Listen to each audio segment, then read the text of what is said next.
Important बात ये होती है कि जो पहला बच्चा होता है, जो फर्स्ट बेबी होता है, उसकी पोजीशन क्या है। अगर वो बच्चा सीधा है, उसका हेड डाउन है, तो ये आइडियल पोजीशन होती है ट्विन डिलीवरी के लिए। सेकंड बेबी टेढ़ा भी हो सकता है, उल्टा भी हो सकता है, उससे फर्क नहीं पड़ता।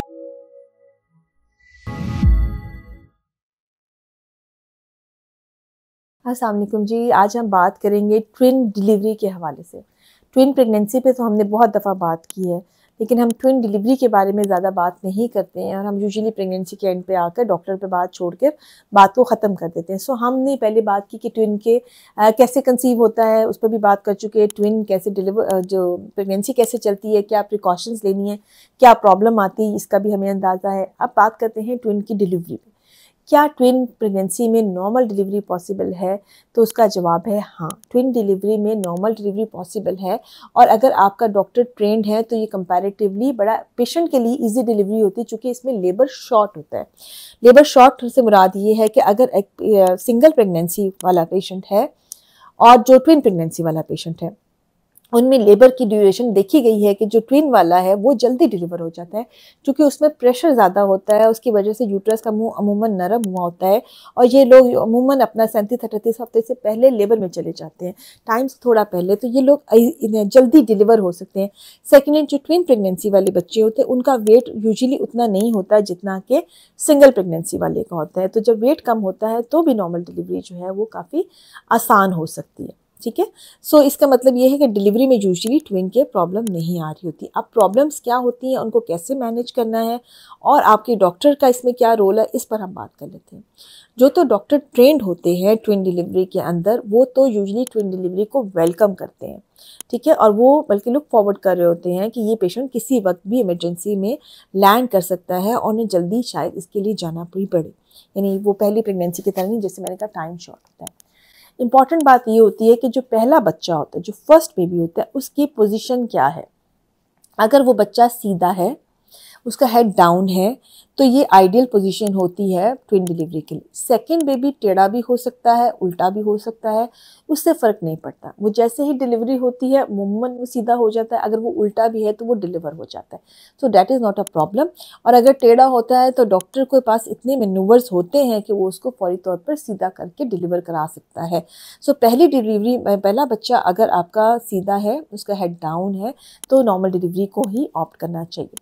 सेकेंडली, जो दूसरी चीज़ जो इम्पॉर्टेंट होती है, वो जैसे किसी भी में बच्चे की कंडीशंस होती हैं, अगर बच्चे की ग्रोथ वगैरह ठीक चल रही है तो भी नॉर्मल डिलीवरी की तरफ ही जाना चाहिए। जो कौन सी ऐसी कंडीशन है जिसमें हम सिजेरियन को ऑप्ट करते हैं, वो होता है कि अगर पहला बच्चा टेढ़ा है आपका, ठीक है, या उल्टा है, ऐसी सूरत हाल में नॉर्मल डिलीवरी करते हुए प्रॉब्लम्स आ सकती हैं। और टेढ़ा बच्चा तो खैर किसी सूरत डिलीवर नहीं होता, उसको तो कभी भी कोशिश नहीं की जाए। और उल्टे बच्चे में भी अगर आपके पहले बच्चे हैं तो आप ऑप्ट कर सकते हो, और लेकिन अगर आपके पहले बच्चे नहीं हैं तो फिर ट्विन डिलीवरी में उल्टे बच्चे के साथ हम यूजुअली प्रेफर नहीं करते हैं, क्योंकि उसमें समटाइम जो लोअर बॉडी होती है, जो निचला हिस्सा है, वो ईजिली डिलीवर होता है और हेड स्टार्ट कर सकता है। तो उसको अवॉइड करने के लिए हम सिजेरियन को प्रेफर करते हैं। लेकिन ये पहले बच्चे की बात हो रही है, दूसरा बच्चा उमन जो है वो उल्टा ही पैदा होता है, इसलिए उसकी हम बात नहीं करें। सो पोजीशन में आ जाती है। सेकेंडली, अगर आपके ऑलरेडी सीजेरियन सेक्शंस 2 या से ज़्यादा हुए हैं, उस सूरत हाल में भी हम नॉर्मल डिलीवरी की तरफ नहीं जाते हैं। प्लेसेंटा की प्रॉब्लम्स आ रही हो, बच्चे की ग्रोथ की इश्यूज आ रही हो, तो भी ट्विन प्रेगनेंसी के अंदर हम उसको जो है वो ले जाते हैं अमूमन सी सेक्शन की तरफ।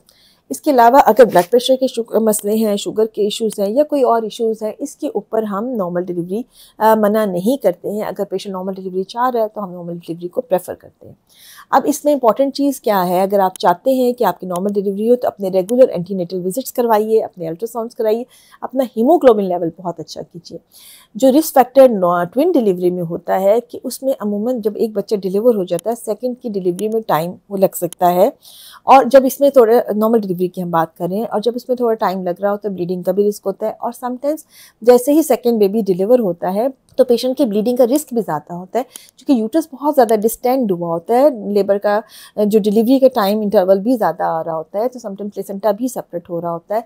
तो उसमें ये होता है कि आपने यानी ये PPH का रिस्क, इसमें जो पोस्टमार्टम हेमरेज का रिस्क ज़्यादा है, टेयर्स वगैरह भी आ सकते हैं मैनिपुलेशन के दरमियान।